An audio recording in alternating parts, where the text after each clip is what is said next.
धाकड़ खबर, बेखौफसमा बेबाक अंदाज।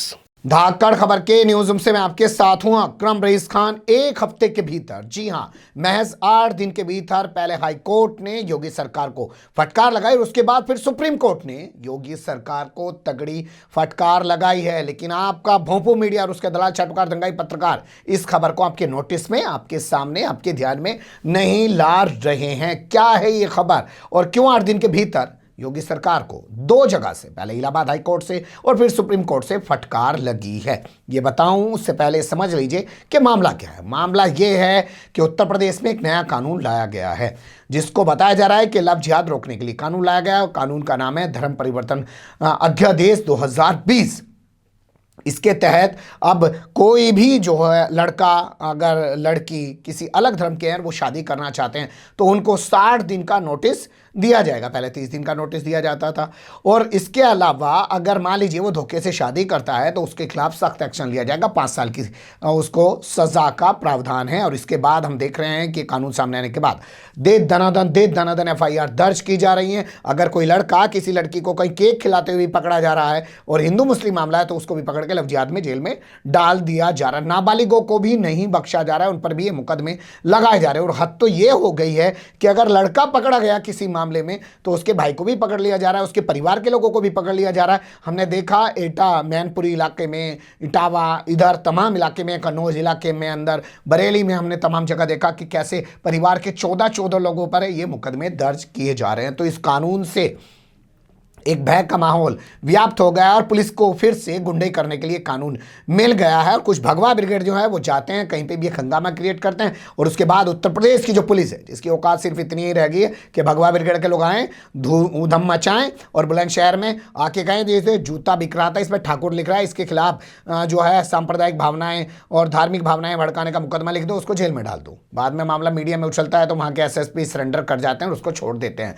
अपनी अकल तो इनके पास कुछ रही नहीं है, तो वो पुलिस जो है उठा के जेल में डाल रही है। तो इस कानून को 2 जगह पे चुनौती दी गई है। सुप्रीम कोर्ट में भी ये मामला चल रहा है और हाई कोर्ट में भी ये मामला चल रहा है। हाई कोर्ट वाला मामला जो है 18 तारीख का है। 18 तारीख को यानी कि 18 जनवरी को यहाँ पे योगी सरकार पहुंची और उसने एक एप्लीकेशन देके कहा कि साहब, जब मामला सुप्रीम कोर्ट में विचाराधीन है तो आप इस मामले को मत सुनिए। तो साफ इनकार कर दिया इलाहाबाद हाई कोर्ट ने कि सुप्रीम कोर्ट ने कोई स्टे नहीं कर रखा, हम इसको सुनेंगे और आपकी इस मांग को कि आप ये कह रहे हैं कि इन याचिकाओं को खारिज कर देना चाहिए, इसे हम ठुकरा देते हैं। तो ये झटका लगा पहला 18 जनवरी को योगी सरकार को। इसके बाद योगी सरकार सुप्रीम कोर्ट पहुंच गई, भागी दौड़ी सी, और अगली तारीख 18 के बाद 25 लगा दी इलाहाबाद हाई कोर्ट ने। तो सुप्रीम कोर्ट पहुंच गए। सुप्रीम कोर्ट पहुंच के कहने लगी कि जो 25 तारीख को इलाहाबाद हाई कोर्ट में सुनवाई होनी है, एक तो उस पर रोक लगाइए। नंबर 1, इलाहाबाद हाई कोर्ट में जितनी भी याचिकाएं विचाराधीन है उनको अपने पास ट्रांसफर करवा लीजिए, यानी कि हस्तांतरित करवा लीजिए।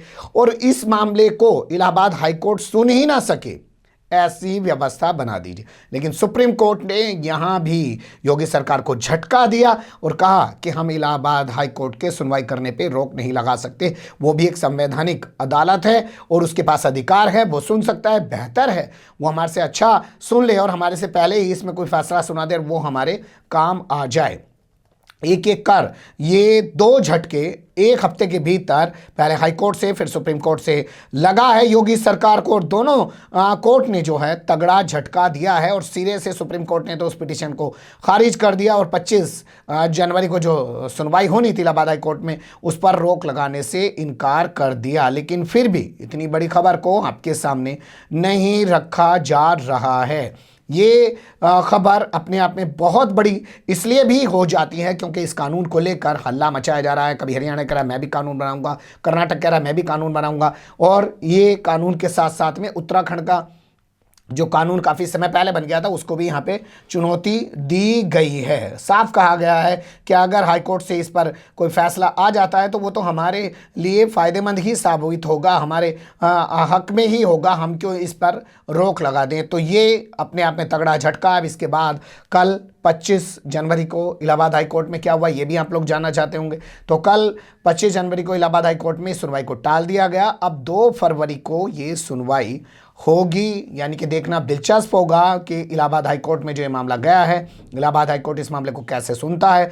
लगातार लाख कोशिशें करने के बावजूद भी इलाहाबाद हाईकोर्ट में सुनवाई रुकवाने की कोशिशें कर रही आदित्यनाथ योगी सरकार झटके पे झटका खा रही है। अब उसको यहाँ क्या झटका मिलेगा, क्या ये मामले आने वाले टाइम में, क्योंकि सुप्रीम कोर्ट भी सुन रहा है, तो हाई कोर्ट से निकल कर ये मामले खुद ही सुप्रीम कोर्ट की तरफ चले जाएंगे, या अदालत ही कह देगी कि इन मामलों को सुप्रीम कोर्ट के पास ही ट्रांसफर कर देना चाहिए, या इलाहाबाद हाई कोर्ट वो पहला ऐसा हाई कोर्ट बनेगा जो ये उत्तराखंड और उत्तर प्रदेश में नए लफ्जियात कानून बनाएंगे उसके लिए कोई नज़ीर कायम कर देगा और उसी आधार पर सुप्रीम कोर्ट से भी फैसला आएगा। देखना बहुत कुछ दिलचस्प होगा। लेकिन 7 दिन 2 अदालत, योगी सरकार को दोनों जगह से झटका।